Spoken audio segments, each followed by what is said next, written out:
เจ้าข้าพเจ้าชื่อบุญเลี่ยมบุญสติรับผิดชอบเวียงงานของการของรัฐวิสาหกิจโรงพิมพ์ลาวพวกพิมพ์ของเขานี่สร้างมาแต่ปี1984ดำเนินธุรกิจมานี่ก็ประมาณ30กว่าปีแล้ว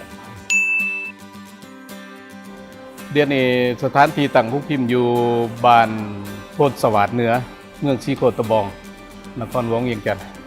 พวกเขานี่จะบริการทั่วไปเนาะอยู่ในสังคมถือว่าพวกเขามีบริการการพิมพ์ด้านการพิมพ์โดยเฉพาะเป็นปึ่มวารสารใบบงใบบินรับเงินอีกต่างๆแล้วก็เป็นโปสเตอร์เป็นบัวซัวอีกต่างๆพวกเขารับบริการ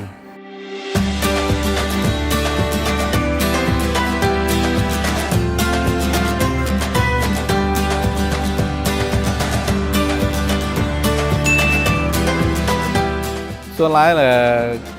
การบริการของพวกเขาเนี่ยก็ส่วนหลายลูกค้าพวกเขาก็มีประเภทองค์การจัดตั้งของรัฐแล้วก็ของภาคส่วนเอกชนพวกเขาก็มีถือว่าพวกเขาบริการทั่วไปอันนี้พวกเขามีวิชาการของพวกเขาเฉพาะที่ได้ฝึกอบรมผ่านมาแล้วก็มีประสบการณ์สูงในการปฏิบัติหน้าที่เวียกงาน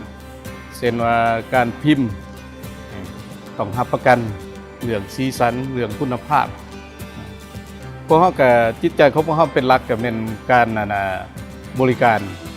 การที่ดีก็คือมีเหตุให้สินค้ามีคุณภาพตรงกับเวลาอันนี้พวกเขาใส่ใจที่สุด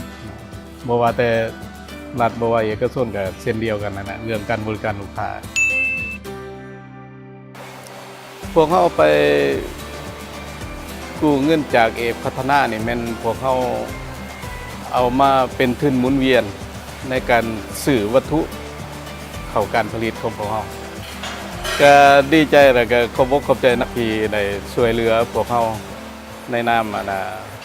เป็นผู้ให้กู้ยืมพวกเขาก็สามารถเอาเงินจำนวนนั้นมาหมุนเวียนในธุรกิจของเขาจะเกิดดอกออกผลคือดังบรรดาทานบรรดาสหายเห็นนี่แหละเนาะ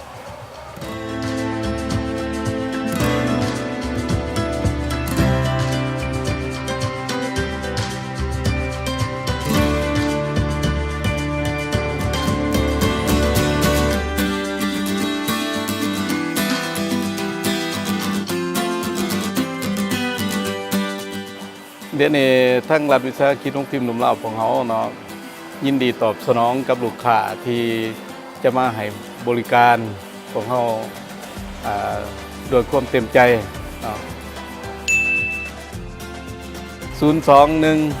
671 305